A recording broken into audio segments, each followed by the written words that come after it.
And I'll hand it over to Marianna to take it away. Super. Thank you, Pedro, for agreeing to come to this Seabird session. It was Thank you. really a pleasure to read your paper. It was really fascinating, really Thank you. amazing.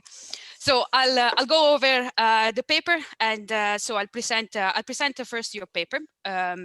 So the paper that we look today, so by Pedro Rodrigues and Joanna Michael, highlights the importance of guano birds for the expansion and the prosperity of the Inca Empire, and it is basically shown how in this paper how the use of guano as a fertilizer was fundamental to sustain the agricultural development of the empire, and the authors basically argue that it was the basis for the rapid growth of the Inca Empire. So the main argument also presented in this paper is that the measures that were put in action for using basically these guano were actually the first habitat conservation measure implemented by humans to actually achieve a sustainable use of seabird guano as a natural resource. So the agricultural productivity in the South American region was actually a challenge because we have desert and arid region. So basically it had to use a fertilizer. And so the practice of the for maintaining and improving soil fertility using basically the guano is probably as old as the agriculture itself.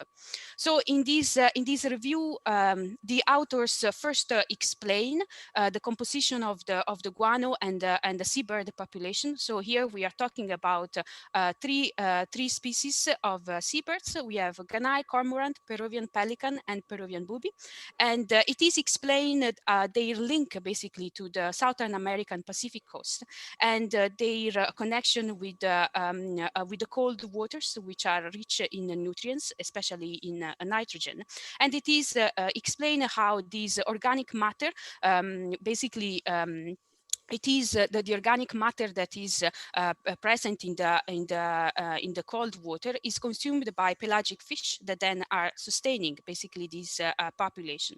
And of course, the issue basically of climate change is also touched in this paper, where of course the ocean, the warming of the ocean surface temperature and the southern oscillations basically are changing, can change these upwelling of nutrient-rich waters, and so they can change the fish population, and so also the seabird predator population. Though then the authors continue in explaining how the guano has influenced the Inca Empire, and it got really fascinating. So basically, back in the days, the Inca, like the access to agricultural land and valuable resources such as the guano, were basically the key factors for the expansion of the empire of the Inca. And back also in the days, I was really fascinating in reading that the guano could produce piles of tens of meters thick of layers of guano. It was fantastic. It was amazing. And so basically, so the Inca basically were very smart in using these resources and transformed these the desert area of the coast of Peru and Chile in fertile areas by using irrigation and the guano as fertilizer. So the guano became a highly valuable resource.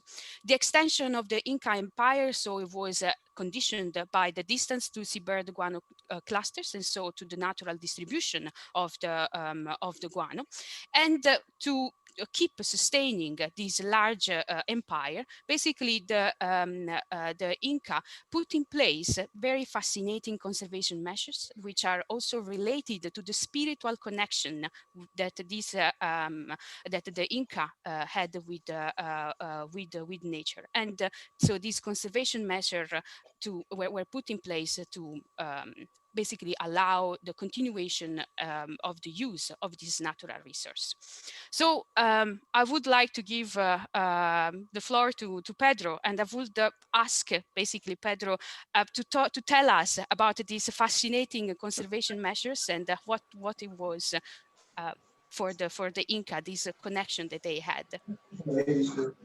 It's not a radio, it's a webinar. Are you hearing me? Or Yes, Pedro. okay. Thank you very much for inviting me. And well, you said it all, so I don't need to talk much. But actually, I'm ornithologist. I'm not ethnologist or anthropologist, nothing like that. Well, I'm doing a little introduction to the paper. Actually, it was based on bibliography and some studies that I made parallel to a PhD that at that time I was doing in Chile, in Valdivia, in the south of Chile. And I was working with the neotropic cormorant. And actually, I work with phylogeography of birds.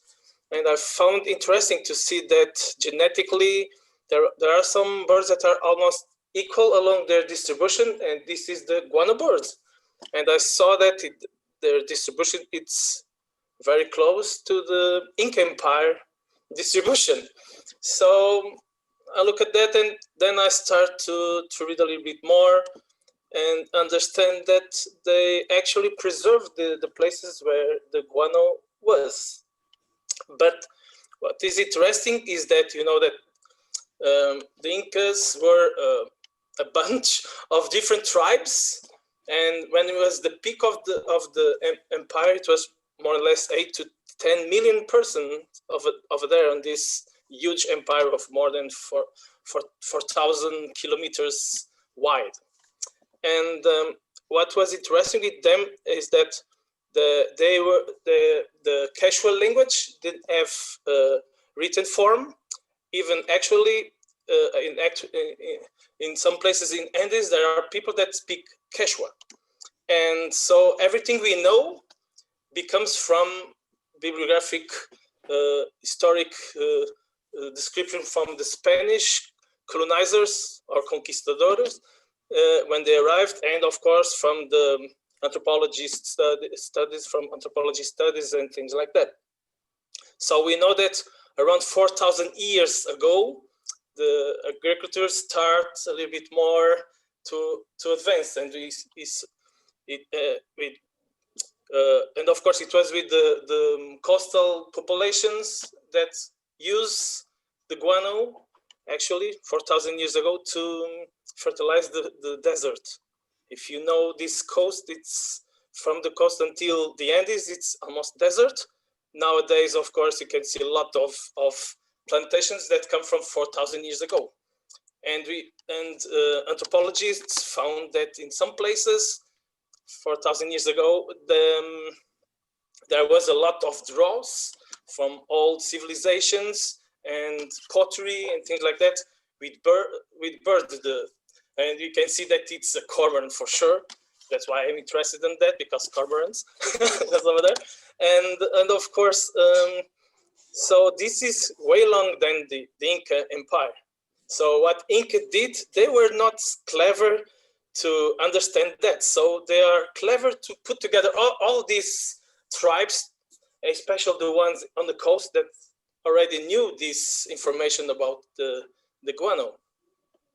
And so they use this information from the past just to enter to the Andes and use a lot of guano from these islands and coastal areas. And the richest poo they have, with a lot of nitrogen and phosphate and things like that, give rise to probably it's one of the best natural fertilizer in the world. And I remember when I was a kid in Portugal, I'm Portuguese, now I'm living in Iceland. But I remember when I was a kid, I saw these strange bags of a Chilean cowboy or something like that saying guano. But now I remember that, now I know what is that. But this was far away in time.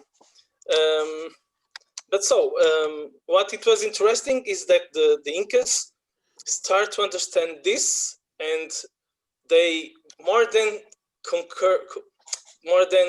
having fights, you can say like that, with the local communities or local tribes. They put all together like a team, and they just saw that they can go to the south and to the mountains just to get fortune, gold, and a lot of crops like the corn and potatoes and all of that. So we have to see that at that time, this is much more interesting than having a lot of money or cars or something like that. And so using the guano, they could fertilize a lot of these unfertile places like the desert. And so the population start to grow. And so they understand that they have to keep it, this resource, sustainable. So they just start these conservation measures that protected the species, but also their natural habitats, which was fundamental. So they just controlled I can say the travel to these islands. So no one can put their foot on the island, especially on the during the breeding season. No one can catch birds. No one can even disturb the birds. And so during the breeding season, this was very severe. So if someone kills a bird, or even if someone goes there just to steal an egg or something like that, they were killed. This was a little bit radical, but at that time it was only a kill, whatever. But actually it works, and it works. Why? Because as I told you, not only the Inca grew their empire, but also you can see by studies, genetic studies, that the guano birds have a recent expand. So this was part of this conservation from the Incas. So their distribution grew a little bit more, at least, or much more, because when I compare this to other cormorants and things like that, except the neotropic cormorant that exists from Tierra de Fuego in the south until USA, and from the Andes to the sea level, you know what I mean? So, but except this one, other cormorants and the majority of guano birds, because it's not only these three, there is a lot of different species that have a small and reduced distribution with a lot of different genetic variation. These ones were all equal genetically. And this was the proof that it was very, very recent expansion of their range. And the conservation of this species and their habitats not only helped the Incas, but also these species that was really good preserved. And also they divided the islands and coastal areas to provinces. So each province have their own place where they can take some guano during the winter and things like that. And of course, these laws were not only to kill people if they do harm to birds. Of course, probably some of these people they take it away the portion of guano if they steal guano from other province or something like that, and probably some of them become slaves if they didn't behave well, because the Incas were not just like, it was a little bit socialist civilization, like everyone works for the empire as equal. So of course, if you are not into it, you will be slave or you'll be dead. So this is more or less what I want to say for now. Thank you. So, but by the end of the paper, really, then you sort of hint. But correct me if I misunderstood. You sort of hint that in our modern societies, we have not really been able to implement the same conservation measures has in such clever way where yes, the human being is getting advantage of the natural system, but in a sustainable way. So yeah, actually, so my question is like, how then these conservation measures that we had from the Inca could actually be transferred to modern society and the conservation plans. But this is of course a question that is open also to everybody.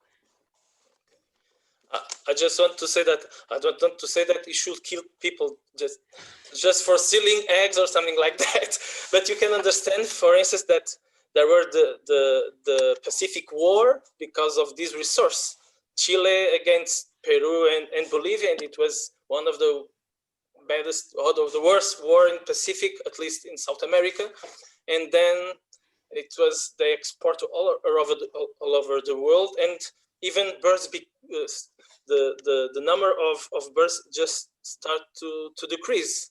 And there is some histories of people just to get the guano, they start to kill the birds because it was easy, because birds are there over there, just it's not good for us, so they start to kill them.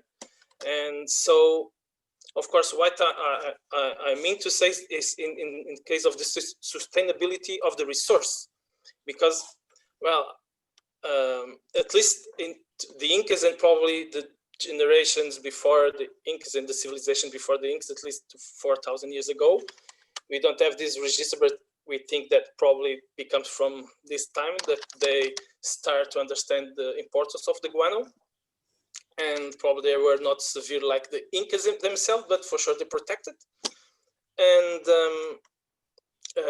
what I want to say is that we know that it's important to preserve or to conserve the natural resources. We can see that every day, not only because of natural disasters or whatever, but especially because of us. We love to get our car, we love to get a lot of things that it's impossible to keep the sustainability of that. So I do not say that we should reduce or kill everyone that do not agree with the conservation of natural habitats, but I think it's important at least to, like the Incas did. For sure it was not easy to live at that time, but at least they put together the tribes.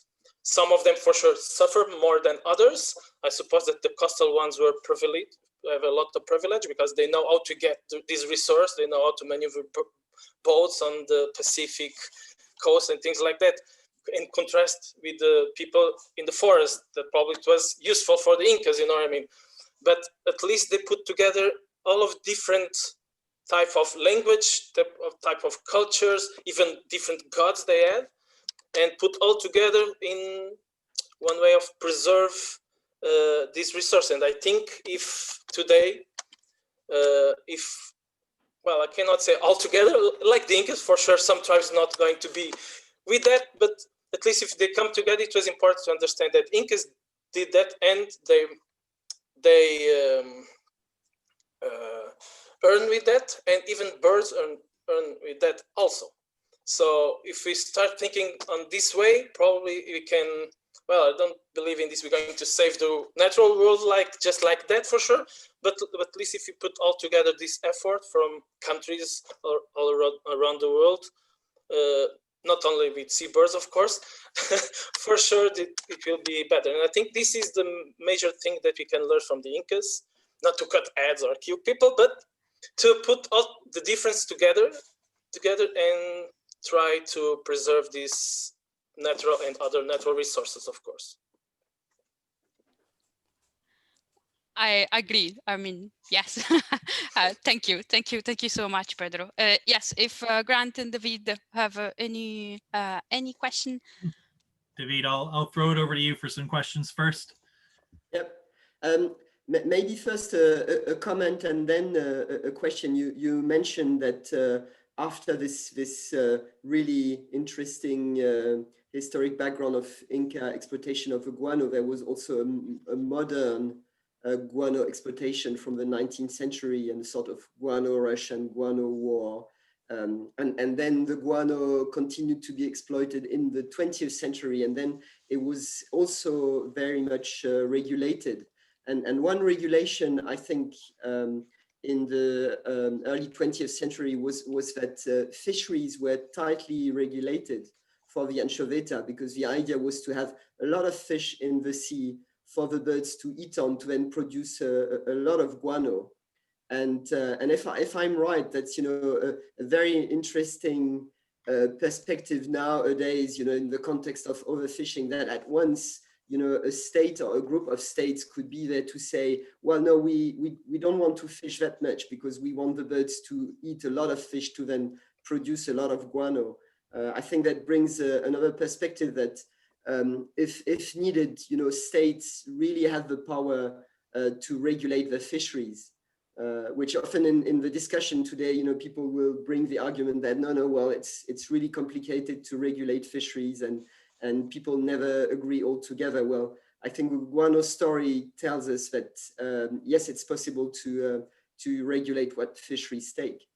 And from there, my question was to this history about the guano. I had this perception that after the Inca Empire, there was a phase where the power of guano was not that well known as a fertilizer, and that after the travels of people like Alexander von Humboldt, who brought the guano back to Europe, at once it was rediscovered as a fertilizer, and hence there was this guano rush. Is it just my naive perception of how things went, or was it really the case? Well, I think that when the conquistadors arrived to South America and they saw the prosperity of the Inca Empire, they understood that something's going on. They want the gold, but they want also the money that comes from other resources. So I think that, yeah, you are right when you say that in Europe we didn't know that.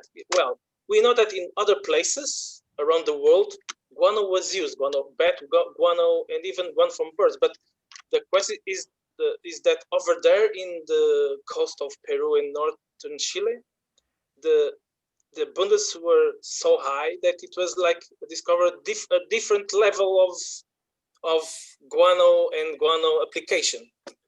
So when Humboldt arrives on the trips around South America over there, he starts to describe that. But you're right. But before of that, the Spanish already bring it to the Iberia. They bring it some guano, but actually they were over there for the gold and for this dream about gold. So probably you're right. I don't really can say that it's wrong or right. I don't really know. But probably it was not the first choice for the Spanish people to bring to their kings shit. I mean, so they want this gold and this different, that shiny thing, not the other smelly stuff. So if you know what I mean. So, but then of course, when the Chilean authorities start to see that especially when after the Spanish, when South America divided in a lot of different countries, they start to see that in Peru and part of Bolivia, in the past they have some access to the sea, they have this huge amount of guano and they have some prosperity because of that. So that's why this Pacific War started, because of this resource. And then when they start to export to US and to Europe countries, it was when this rush began, actually. So you're right that it was a little bit forgotten by the Spanish people. Then it was on the last 200 years ago, something like that. It was this rush for the guano, and yes, I think it was what you asked for. Yes. No, it's really interesting from a geopolitical point of view, because of course you have a war fought on the other side of the world for guano. Something which then should be used, for instance, in the UK for farming to replace what they called night soil at the time, which were human feces they were using in agriculture. And at once, guano was much better. And the rush was such that it went all the way to South American countries fighting wars with each other. Yes, it's true. I suppose if you say to the queen, if they can go to the toilet and get some guano. If you're going to, it's better to go to South America, just bring it on. You know what I mean? So, yeah, I think you're right, and I think that this interesting history. That's why when I look at that, then I start to write this history. Then I submitted it. It was accepted. Great. But actually, I think she always give a good history. And this is a very nice human history and natural history and cultural history about the world, as you said. And because in the other parts of the world, like today, I think you have this rush for this richness that is from other parts of the world. And probably in the other parts of the world, they are suffering and they are fighting and they are living like in North of America and Europe at that time. And probably today, I'm not going to say that, but it's true.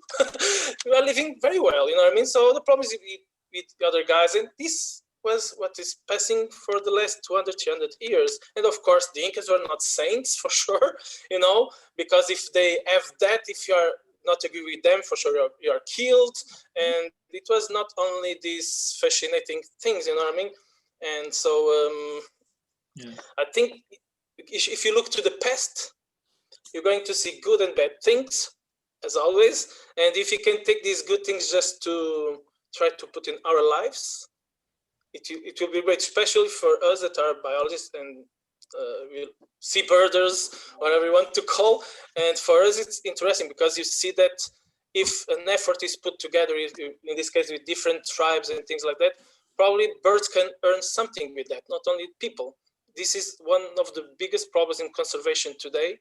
And I think probably after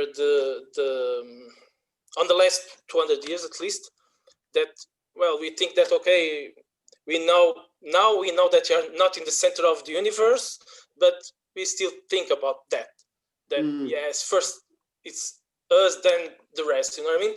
And I think the Incas also think like that, of course, but at least they put their differences apart, killing or not, it's others' history, you know what I mean? But at least birds can mean something.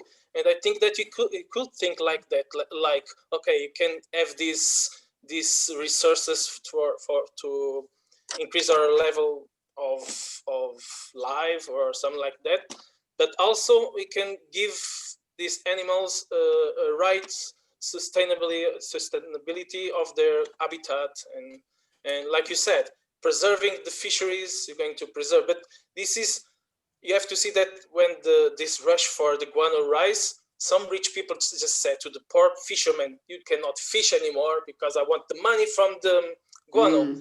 It's not fair, you know what I mean? So yeah, this is interesting to discuss, but you have to think always on the other part. In the past, I worked in the Azores. I'm from the Azores Island. I work over there with conservation, and what it was interesting is that I knew some people where we were working that live near a very nice place for birds and things like that. But you cannot say to these people, like, you cannot kill these birds to eat or something like that, just because to protect. You have to give something to them. Like, if you preserve them, you can do tourist activities and you can earn something with that. It's quite different, you know what to understand. So this is also a part that I think we can learn from the Incas, that they give to the Chincha population that live near the coast, this type of solution. Okay, we are the owners of everything here, but you can take advantage of your knowledge of protection of these islands and things like that, so they prosper also, you know what I mean? So this is, I think, what I meant to say. Okay, well, thanks. I'll hand it over to Marianna and Grant. I still have a tiny question on the back burner, but it's only if no one else has something. Yeah, I'll just make a quick point to follow up on the Guano Wars, the Guano Island Wars. In the United States, the Americans were asked at several points to join on one side or the other, and they never actually committed to it because they had their own interests. On whoever won would basically supply them with guano. But and I've just got the Wikipedia article up here, and excuse me for using Wikipedia, but on August 18th, 1856, the Guano Islands Act was passed in the United States. And it basically says that it enables citizens of the United States to take possession in the name of the United States on any unclaimed islands containing guano deposits. And as far as I understand, that law still is enacted today. So if any of you are Americans and you come across an unclaimed guano island, you have the right to claim it in the name of the United States. And with that point, I think I'll open it up to see if anybody here has any questions they'd like to ask. I know there were a couple of comments sort of poking around down in the chat. Karen Lau made a comment saying something about, she says, I'm not sure when the exportation of guano started to the UK, but in Peru, close to the end of the 19th century, we had a grace contract to pay the external debt. And Peru gave around 3 million tons of guano in that contract, which is unbelievable. Now, I don't see any hands raised yet, so I'll just continue on my. By the way, the guano birds, they were called by the billion-dollar birds, and this is true because they were very, very valuable for people.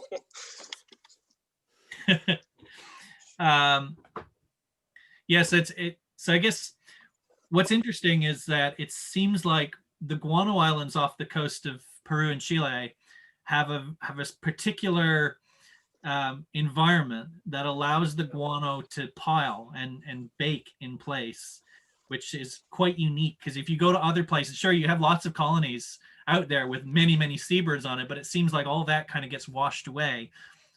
So my understanding is it because it's really just quite dry in this area? Is that how it works? Remember, you have the Humboldt Current, yeah, cold water and full of nutrients, and so there will be there is an upwelling of nutrients. So this upwelling going to enter in the like a trophic chain, and then you have to think that this is the basis for this guano. So this is a very rich nutrients that then the bird's going to eat this pelagic fish, of course, like Marianna told us. And like so, you wrote.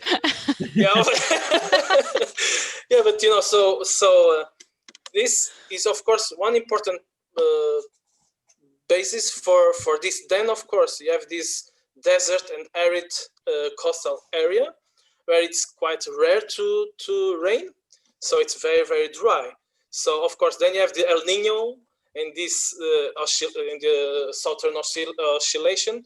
Then of course you can see then when it comes, it rains, and then there is much less guano deposits, of course, and of course there is a crash of the seabirds over there, because all the predators or the fish is going to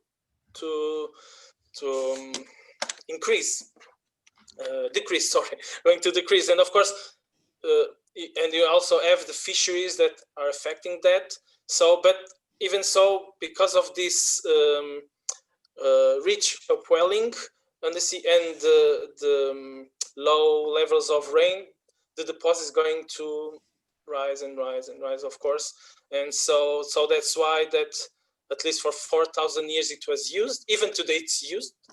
It's not forgettable. So it was used. So, and I think that in the future it could be used again, because nowadays you think a little bit of these synthetic things and a lot of you want the things as natural as possible, and could be sold as a natural fertilizer, and it is, of course, but could be used, but they should keep this all the conservation measure from the Incas, not killing, of course, but at least they should learn something. And if they do that, I think for sure that the guano is not forgettable somewhere in the past, you know what I mean? So could be used again.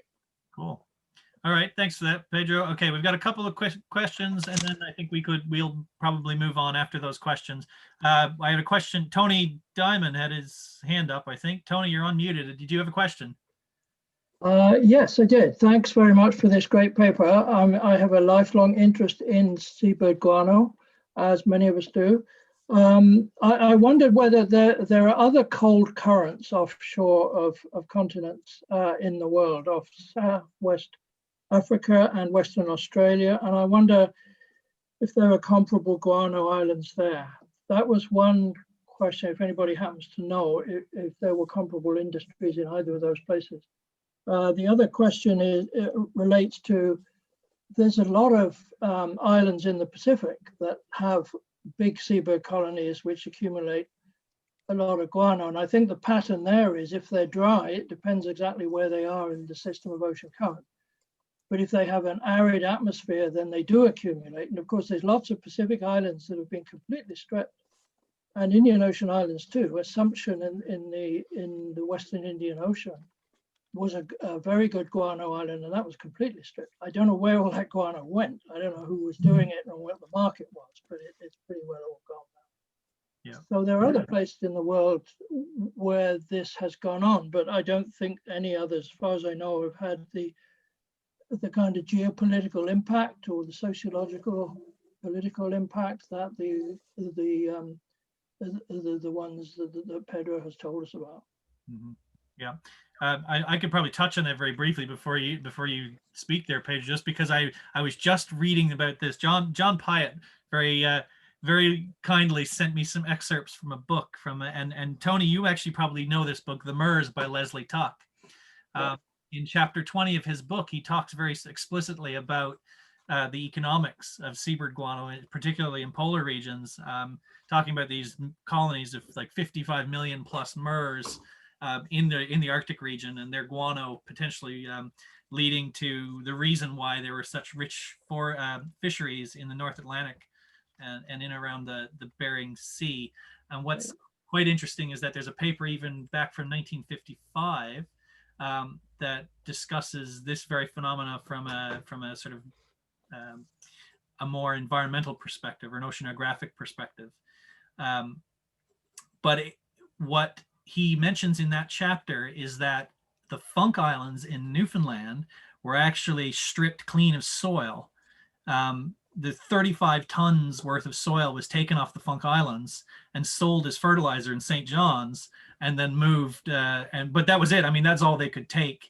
But my understanding of talking to some other people in the last week or so has been that there's been a number of islands like this that have had soil stripped because the nutrients are in the soil and used for fertilizer, because they couldn't get the guano. And I guess the islands off of the west coast of South America, the Guano Islands, are very particular. I don't think there's any other islands that have that same sort of ability to accumulate guano the same way. I think in other places it's in the soil. But Pedro, maybe you can touch on that really briefly before we try and move on to our next discussion point. First, as you told before, if you are American, just go there and keep the island for you if you find it. but yeah, I think you're right. I think for sure there is other places, even in South America, South Africa, Australia, yes, probably some places, penguins for sure, and with a lot of guano, but I think it's particular over there because of the Humboldt current, that it's very rich in nutrients. It's not only because it's cold, for sure, you know what I mean, and also because, of course, because it's a very, very arid area, and also because there was the Incas over there, and it was a huge empire. Probably in Australia, probably in the past, the native people over there, probably they use it, and probably Australian people, when they arrive, they use it. The same in South Africa. I really don't know this part of this history, but yeah, for sure there's other places. But the question is that the number of birds in South America, we are talking about presently almost 4 million birds of these three species, only these three species, because I have more species that produce guano, you know what I mean? And in other places probably have also a lot of huge abundance of birds, seabirds especially. But Yeah, but then you have these climate differences. Then you have this difference in current, and as you said, some places they just try to extract, but it was not dozens of meters of guano. It was only few guano, and this I think it's because everything it's concentrated on that area, and it was perfect for guano, I suppose. But well, just go there and find an island and keep it for you. Thanks, Pedro. Thanks for that question, Tony. And I think, Pedro, we should probably move on to the next section of the afternoon or the evening, just because we've got a few more topics to cover before the end of the day. I want to thank you so much for that paper. Thank you very much. Very, very cool. And it was really great having you to talk about this. Pedro, there are some more questions down in the chat. And if you'd be able to go through and read them, there'd be a couple in there I reckon you'd be able to answer down there while we your discussion. So the next sort of part of our discussion is going to be a little bit more open. We don't have a specific paper, but Matt Savoca is with us. I see him down there, and I'm gonna. Oh, and he's turned on his camera, so I'll unmute you here now, buddy. David is going to give us a bit of an editorial about digestion, which is fantastic. Marianna and I had a read through some of his notes earlier, and it's going to be super cool. And then hopefully with Matt, we'll discuss a little bit more about the ecological importance of guano, because Matt's worked a bit on whale poop and is certainly familiar with some of the stuff that we've done in the past together on seabird poop. So he'll have quite some fascinating input on that. So David, if you want to take it away. Yes, an editorial around poop for this session. I have the pleasure of joining. So as you know, unlike mammals which produce urea, birds excrete waste mostly as uric acid, and this is why their poop is white. Also, they get rid of all waste products through the cloaca. But in seabirds, if you look carefully and follow them around, the first thing which comes out is actually liquid stuff, the white liquid stuff, which corresponds to pee. But then if the birds stay, for instance, on the nest for days on end and you handle them, they crap on you, then what comes out much more looks like feces and it smells like it. So sometimes it comes out really like tar and very smelly stuff. But when I think about guano and I think about how seabirds digest, I think about transit time. Why is it important?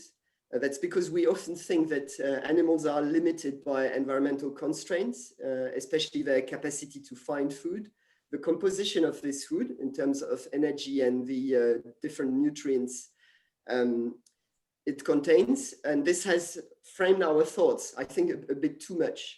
And there are alternative hypotheses on intrinsic and evolutionary constraints upon animal energetics. By intrinsic constraints, I mean how birds are built and function in terms of their anatomy and their physiology. One of these constraints is allometry. You know that these things you get a headache about, which links body mass of animals and their metabolic rates, and people argue endlessly about it. And another constraint is body temperature and the bird's capacity to shed excess heat when they exercise, which may set limits to their rates of energy expenditure. To compare with humans, Grant, do you know, or Marianna, do you know at what temperature you should run a marathon, for instance, as a human? What's a good temperature to run a marathon? Oh, not sure. That's an interesting question. For me, I would never run a marathon, so you're asking the wrong person. Well, the right temperature is 8 degrees. That's 8 degrees Celsius. That's very low. Above that temperature, you will start to overheat and you will spend energy thermoregulating. And the same applies to breeding seabirds provisioning their chicks. And I actually think that the brood patch of some seabirds is a very convenient thermal window through which they shed heat while working so hard. But you think I'm getting sidetracked here, but I'm coming back to digestion immediately because I think that a major intrinsic constraint on animal energetics is actually their capacity to digest food and transform it into energy and nutrients. This has long been overlooked in birds, but not in humans. To go back to South America, for instance, for some people of the Andes who live at high altitude and only have potatoes as a resource, it is known that they cannot digest enough potatoes in a day to cover their energy needs, even if this resource is provided ad libitum. And that's called an energetic bottleneck, digestive bottleneck. In birds, such a bottleneck was famously identified by William Karasoff, Jared Diamond, and colleagues in hummingbirds, when they showed that their digestive physiology was a determinant of foraging bout frequency. Their studies published from the mid-90s, and around that time, people in the seabird world started to gain interest in digestion. I'd like to acknowledge in this session one of these pioneers. Her name is Sue Jackson, and she completed a PhD at the University of Cape Town in 1990. In one landmark paper she published in Physiological Zoology in 92, she demonstrated seabird digestive plasticity, notably that Southern Ocean seabirds, penguin and albatrosses, did better at digesting squid, which is common in their diet, but it's much tougher than fish. In comparison, Cape gannets of the Benguela did less well at digesting squid and dealt much better with sardines. How do seabirds manage to cope with stuff as tough as squid? Did you ever try to eat raw squid? Grant, Marianna, did you ever try? Never eaten raw squid, but I've eaten plenty of squid. So yes, raw squid is that really tough Jan stuff. says he did last night. He says he ate some raw squid last night. So you must be an albatross, because to do that, you need a very acidic stomach. And albatrosses, just as vultures, have a stomach with a pH of 1, just 1. That's I have the wingspan of the albatross, man. That's how they deal with the stuff. So Sue Jackson's work was later refined by Geoff Hilton. That's the Geoff Hilton who now works for RSPB, who showed that retention time of food in the stomach was more important for digestive efficiency than passage time through the intestine, and that switching diet came at a cost for specialized seabirds. For instance, guillemots fed less efficient and even got sick if they did not get their preferred food. Sue and Geoff's work opened a lot of perspective on how seabirds adapt to different feeding conditions at the interspecific level, but also across time for the same individuals. Notably, in the discussion of their Physiological Zoology paper, Sue Jackson stated, I quote, "Long retention times may be a consequence of the gut temporarily shutting down." That's a short sentence with massive implications. It introduces the idea that if food resources are intermittent, which they often are in the marine environment, seabirds could at times stuff themselves and digest quickly but inefficiently to continue feeding, or they could also fill up their stomachs and then shut down digestion to store the food for later. It's a cool hypothesis, but really hard to test in the field, as you imagine. Indirect evidence was provided by Michel Gauthier-Clair during his PhD at CNRS in Strasbourg. When stomach flushing king penguins nesting at the Crozet Islands, he found that prey that had been stored in the stomach for 20 days on land was in a similar state of preservation to that in penguins arriving from the sea. This paper made the cover of the Christmas edition of Nature in 2000, but the exact mechanism for digestive plasticity he observed was still lacking. This came when Gerrit Peters of Earth and Ocean Technologies in Germany managed to design beta loggers which could record stomach pH and stomach motility. Using these devices in all 3 Pygoscelis penguins of the Antarctic Peninsula, Gerrit showed that when the birds preserve the food for their chicks, instead of digesting it immediately, stomach pH became less acidic, so the pH was rising, and stomach motility was decreasing. The same mechanism was validated later by Cécile Touzeau in king penguins. And in addition, she found that the birds secreted an antibacterial peptide she called sphenicin. Nowadays, when scanning the seabird literature, I find very little recent work on digestion, except in the context of seabirds eating marine plastics. And later this year in the Seabird session, we had a very cool Japanese paper on the consumption of marine plastics and the contamination of seabirds through that. Yet at a time when seabirds face vanishing food resources and have to shift diets to eat on alternative live prey or fishery waste of lower quality, I think that we should not forget the importance of digestive plasticity and its implication for seabird energy balance and fitness. And of course, for the production of guano, because with the digestive efficiency and how birds deal with their diet, that all has an impact with the nutrients contained in the guano afterwards and what you can do with it. So this would be my thoughts today on seabird poop. That's cool, David. I gotta say, so in your sort of looking around and digging into this, did you find anything in there that suggested that different species process nutrients differently? So will a gannet poop different quantities of phosphate and nitrate versus, say, a tern? And is that directly related to the type of prey that they're eating? Yes, so there's a completely different strategy if you're, for instance, a guano bird or a bird feeding on small pelagic fish, because you have these bursts of resources, and then which you have to digest quickly, and also it's pelagic fish, which is easy to digest, and I think that all promotes the production of guano on the Guano Islands. But of course, these islands have to be really dry for then the guano to be stored. If you're a petrel or an albatross in the Southern Ocean, then you often switch to the production of stomach oil, which is a completely different business, because then you want to be on a schedule where you can store this oil for later as concentrated lipids. So these are different strategies.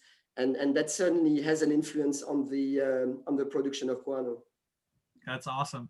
So Matt, thanks for joining us again. Nice to see you again, buddy. I want to bring you into this discussion, mostly around your sort of experience with whales a little bit, and kind of tie in with what I just asked David. But before I do, I just had to ask, because I'm very curious, and I'm sure that I know the answer to this already. And don't be afraid to raise your hand and say yes. But how many of you have had a seabird poop all over their face in the course of their fieldwork? I could safely say yes, and I'd imagine that most of us have had this experience at some point or another. I remember it was when I was working with sooties in New Zealand. I grabbed one out of a burrow, pulling it out, of course, and as I turned like this, it shot right down my throat, all over my face. I had a conversation with someone earlier today, asked me if I had a beard at the time. And I have to say, I feel very fortunate that I did not have a beard when I got crapped on, because that would have been horrendous. That being said, though, for those of you who've worked on storm petrels, and you may have heard me gushing about this last week, I think, or last time, the smell of storm petrels I've gotten quite fond of, especially when it's in your gloves and everything, even though that's kind of a process of digestion as well.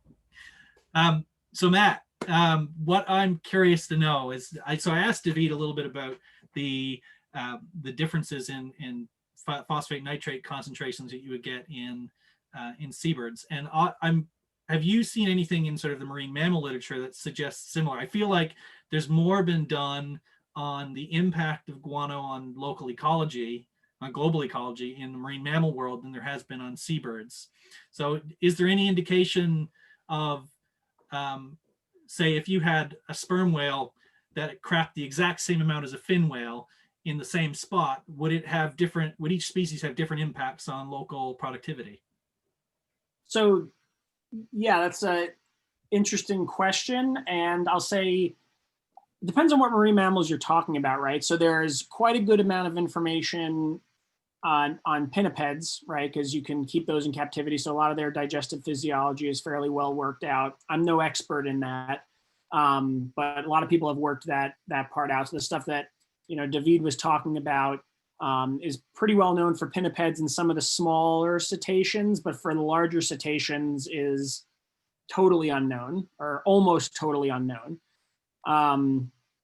So a lot more work to do. But the short answer to your question is yes, of course, it depends on what they're eating, where they are, things like that, as opposed to what nutrients are in, whale poop. I think what's also been a subject of study and also interesting debate for whales in particular, but this could also apply to seals as well, that wouldn't be as relevant for birds, is that some species of whales, particularly, I think you mentioned sperm whale, but if you didn't, we could talk about sperm whale or beaked whales. These whales dive hundreds or thousands of meters, feed down there, at 1,000 meters depth or more sometimes, and bring those nutrients back up to the surface and really do an incredible amount of vertical migration of those nutrients. And actually, we have a paper in review right now on whale poop, the effect of whale poop on global ecology and biogeochemistry. And one of the important things that the reviewer said is when we were thinking about how the effect of baleen whale poop might be different than the effect of, let's say, sperm whale poop, a key difference there is that, again, sperm whales are bringing these nutrients up from the mesopelagic, like 1,000 meters or so, whereas like something like a blue whale or a humpback whale are feeding in the top couple hundred meters, which, as far as the ocean goes, that's all kind of in this surface layer area. So these baleen whales are really important in recycling nutrients, so keeping things like iron and nitrogen and other nutrients that are important to marine productivity sort of constantly available and constantly overturning to allow productivity to extend in duration or space. But for the toothed whales, they're doing they do that too, but they also have this other interesting ability to take nutrients that are essentially locked away otherwise in the deep sea and bring them up to the surface in a way that, for example, seabirds and almost any other animals can and don't. Fish do to some degree, but not like whales. I mean, whales obviously have to breathe air, so they have to and often do, come up to the surface, even the deep diving ones. So whales are pretty neat in this regard. And it's a question also of the volume of poop and they transport. Yeah. That's leading on that actually. So and you remember from when I was at the Farallon Institute, we sort of worked on this a little bit with seabirds. So if you've got a mega flock of seabirds versus, say, a pod of whales, which do you think produces more nutrients? Which one fertilizes more? That's a good question. You're making me have to guilt you on in public here, but I think we should. Okay, I'm all right with that. I think we should do this. I really think we should finish that project we started, Grant. What's the matter with you over there? What are you doing? No, but it's a great question. And now actually, and maybe once our paper finally comes out on the whale stuff I've been talking about, we can talk about that more seriously, because I'd love to think about that. And one of the things that we're doing, I'd say that in many ways, one of the key things we're trying to actually quantify with this whale paper is we're measuring how much food they eat. And so now we have better guesses at how much they poop, what David was talking about.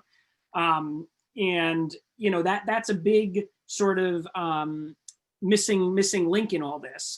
For birds and for whales, whatever animals you're talking about, what's pretty well studied is the concentration of nutrients, but that doesn't say how much there is, right? And when you're talking, if you want to actually extrapolate or quantify or project how much primary productivity could be seeded by those recycled nutrients, the concentration is of course important, but as David was talking about, the amount though is really what, because you could have a very high concentrated, thing, which is great, but if it's not enough of it, it's not going to make a difference.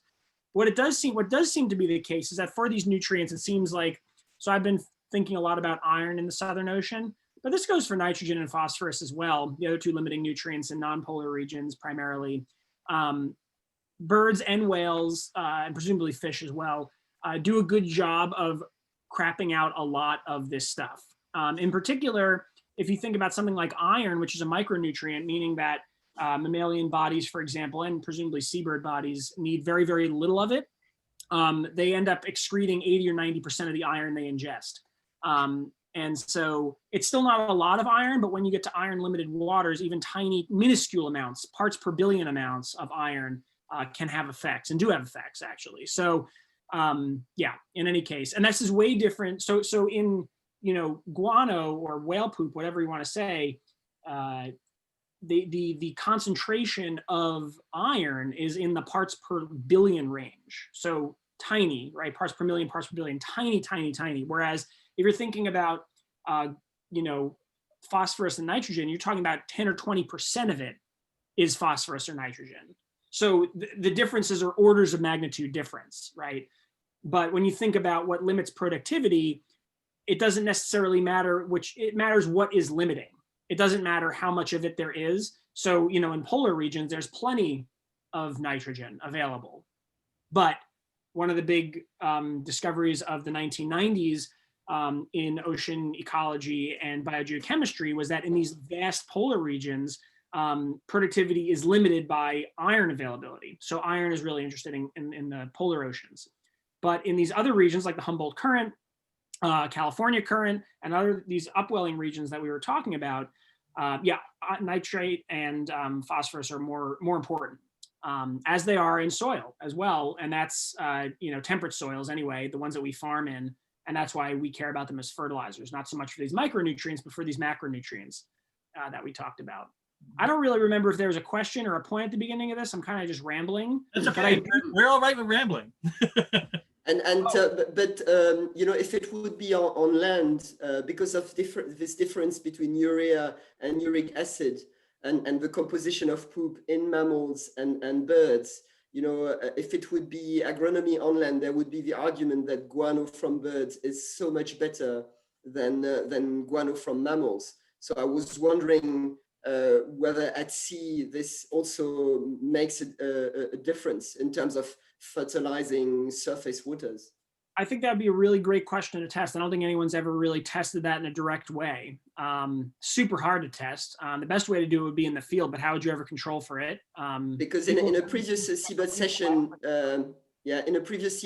we had this paper on how seabirds fertilize islands in the Indian Ocean. And I remember asking the lady who was the lead author of the paper whether it would make a difference if there were land mammals fertilizing the land, and her reply was that, well, if it was coming from birds and especially seabirds, it was completely different from what you would get from mammals. So it seemed to make a difference on land for fertilization.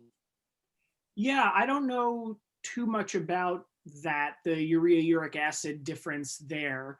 Just because that's not what I've focused on primarily. I focused on how it fertilizes marine realms. But yeah, that's an interesting point. I don't really know too much about it. I do know that in terms of, acting on land and what humans have been interested in the first part of this discussion, if you just think about the history of fertilizer. So the Haber-Bosch process, which I don't think was brought up, but is really, really critical to this, which is in the early 1900s, around 1910, we humans, Germans, developed the ability to break the N2 bond, which is to take nitrogen from the air and turn it into nitrogen that plants can use. And basically from that point forward, then it got industrialized between 1910 and World War II.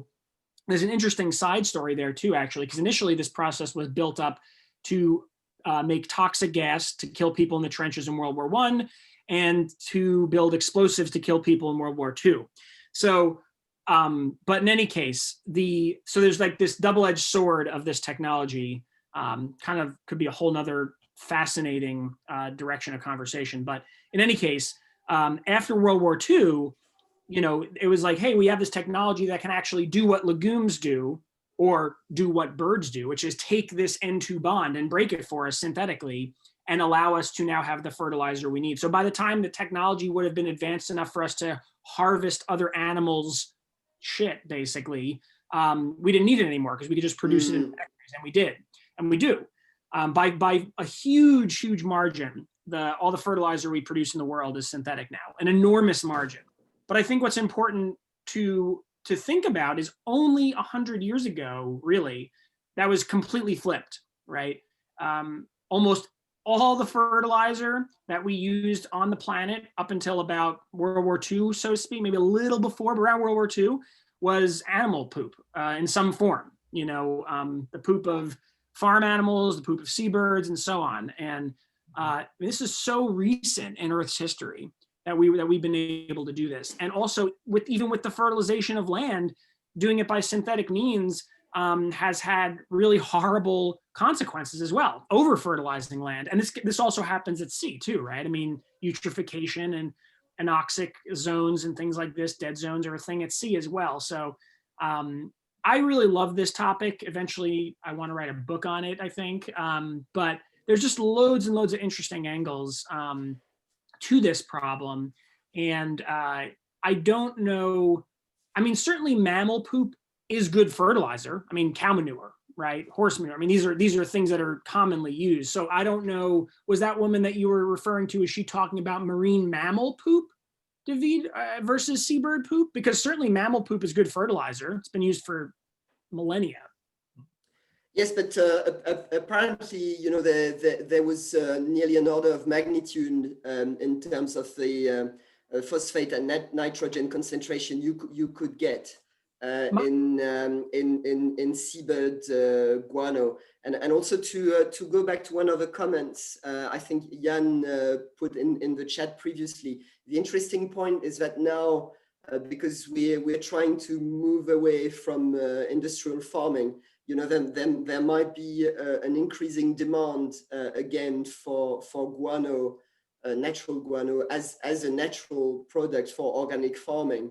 And I've seen actually guano on the market in Europe, but it was again coming from the other side of the world. So I don't think we'll be solving the agriculture problem this way. No, probably not. But I do think this, bespoke fertilizer industry might help natural guanos take off to some degree, but I don't think there's probably any going back on a global scale from synthetic fertilizers. It's just too cheap, too easy to make. But yeah, I mean, certainly in more wealthy countries where, we might prioritize different things and have the ability, the privilege to do so financially, that might make a change for sure. Briefly, my semi-educated guess as to why birds would be better than mammals. Again, I'm not sure what mammal she was talking about, but if we're talking about a cow versus a seabird, certainly a seabird would have more potent poop because they're eating fish and things really, really rich in nitrogen and these nutrients that would do a great job fertilizing soil. Whereas cows are eating and pooping out grass, which is a lot of the cellulose, a lot of stuff that would be not useless, but not nearly as useful as recycled fish, or something like that. I think the issue was, and the reason why Guano Islands were so valuable before synthetic fertilizer came around is just, bird poop would be great fertilizer, but how do you get enough of it to actually fertilize your fields, right? And then you discover these Guano Islands where there's meters deep of poop that has accumulated over thousands of years. And it's like, oh, we could harvest this and actually get the quantities we need.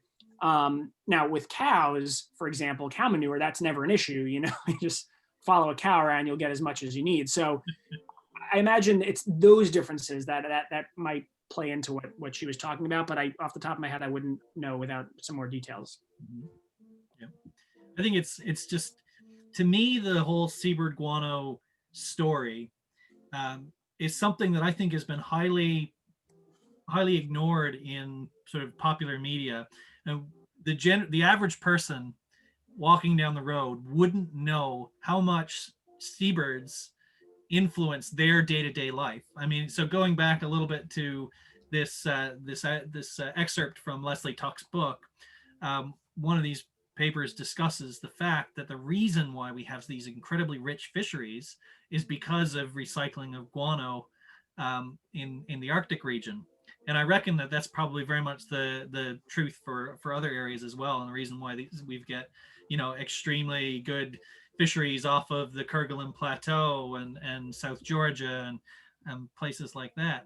So what I guess is something that I feel like we as a community should be working on, is trying to tell that story, to say, like, seabird guano directly impacts not only our our natural history, but also our economy and our cultural history.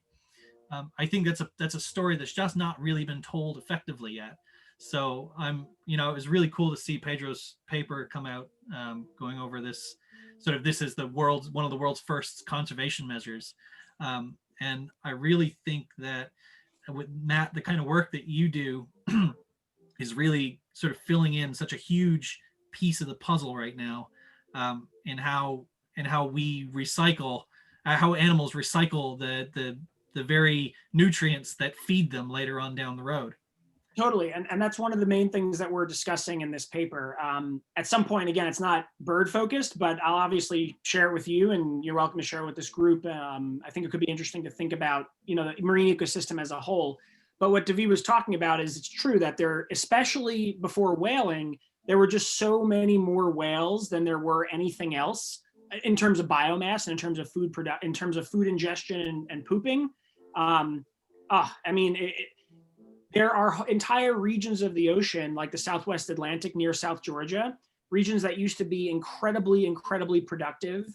And we think of them as productive now, but these regions used to hold millions of large whales, right? And now they hold a couple thousand. So we're talking about reductions of hundreds of thousands of large whales over the course of a couple decades.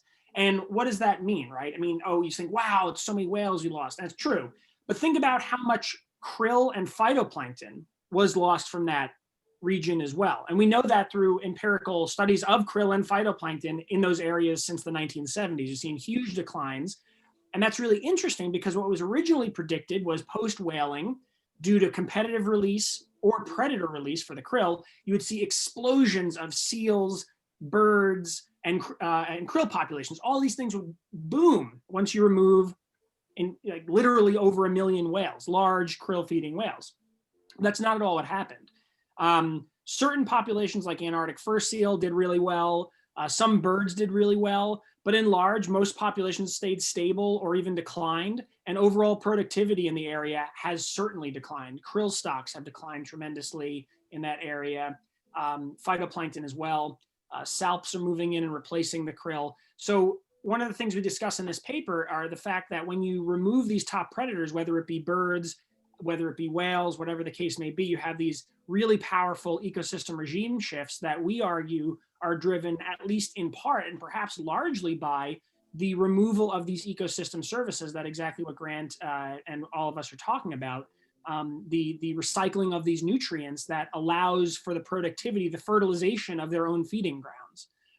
And we think these had tremendously important effects ecologically around the world before we started harvesting huge amounts of top predator fish, huge amounts of whales, and also we've seen enormous declines in seabirds as well. And all these animals, of course, play a huge role in this process that we're talking about, but no one really likes to talk shit in this way, but clearly we should be. And then the final thing I'll leave you with is what we want to eventually do. We didn't do with this paper, but is actually try to quantify what the carbon benefits of that are, right? Because as you have loads more productivity in certain areas of the ocean, you could have global effects in terms of carbon sequestration in living organisms, right? So if you have a worldwide carbon pool, we're not saying that there's going to be, less carbon, but there could be less carbon in the air, which of course is what we care about now, in part because there would be more living carbon in things like whales or much higher krill stocks, much higher phytoplankton stocks. Mm-hmm. We're talking about, in terms of the krill stock, right now, the Antarctic krill stock is believed to be between 300 and 400 million metric tons, whereas in the past, it may have been 5 times that much. So you're talking about the difference of hundreds of millions of tons of krill, at least that much whales, and so on, of which part of those organisms are carbon, right? And so if you have carbon in animal bodies, that's less carbon that can be in the water, less carbon that can be in the air, and so on. And so eventually we want to get to that point, but yeah, it all comes back to this. And I think this is a very important thing that we're talking about for ocean ecology, global ecology, and even the health of our planet overall.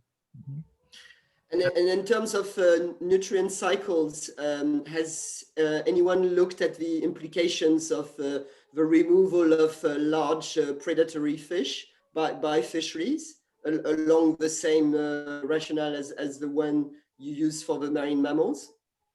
Yeah, yes. Marine mammals have been a hot topic in this field in particular. Fish, I think, are a little bit harder to grapple with for a number of different reasons, including the ongoing exploitation of them. So it's hard to kind of study what the response to rebuilding those populations would be. But yes, in short, I could send some papers about that if you're interested. Yeah, because you could apply exactly the same rationale, except you're not dealing with a mammal but with a fish, so it's a rather different metabolism. But still, it's a species in terms of large fish which can travel vertically in the water column quite a lot. Maybe not as deep as the deep diving whales. Yeah, I mean, I think also with the fish, sometimes the fish might not come all the way up to the surface too, right? So you might have a mesopelagic fish, but maybe it migrates only up to 400 meters, right? Whereas a whale, no matter how, like they could be down at multiple thousands of meters, but they have to come up to the surface. So I think I know less about that fish nutrient recycling world. I know there are people, and there's a bunch of study on it. I know less about fish in general, I should say. But I think part of it is fuzzier because of exactly what we're talking about. They move around a lot, both vertically and horizontally. We're fishing them constantly. So it's harder to kind of get a grapple on it in the same way that we can get a grapple on mammals and birds to a degree. But I also know less about it, to be frank. Cool. Matt, I know you need to get going, but thank you very much for joining us today. That was super informative, very, very fascinating stuff. Yeah, very interesting. And I also want to thank Pedro for this cool paper because, everything, you read all these stories about it, a blog post, someone will write about it, but it's just nice to have really robust literature on this that's well researched. And I'll certainly cite it at some point. So thanks for writing it, and it was fun to read. Yeah. Thank you. If anyone has any comments or anything they want to say, if they want to share a poop story, please feel free to do so anytime in the next few minutes while we say goodbye. I think we'll probably get we've been an hour and a half here now, and I'm sure some of you want to disappear. I want to thank Byron for leaving two lovely little birds on the chair there. That's very adorable.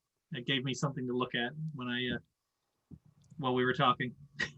But yeah, I want to thank Pedro again for being here again. Thank you very much for inviting me. Thanks. David, Marianna, of course, lovely to see you both as always. And with that, I think we'll say goodbye. So everyone stay safe. I hope you have a great week. We're going to try to come back again next week for an early morning event. We've also got another World Seabird Union World Seabird Conference event tomorrow for the Twitter conference. So if those of you are interested in joining in the Twitter conference at some point in the future, want to learn more about it, learn how to tweet your research, tomorrow's forum will be really, really interesting, and we'll guide you in how to join in on the conversations that go on Twitter, because really a lot of what the World Seabird Union has been doing, a lot of it is happening on Twitter. Certainly the Twitter conference has been a really great focus for seabird research, especially now when we can't meet in person. So I highly recommend you joining into that session tomorrow. And it will be catered towards non-Twitter people as well. So if you're not familiar with it, you can get in on it and learn a few bits and bobs that you may not have known before. Yeah, and with that, I'll let you all go. So thank you again very much for being here today. And hopefully we'll see you again next time or tomorrow. Thank you all.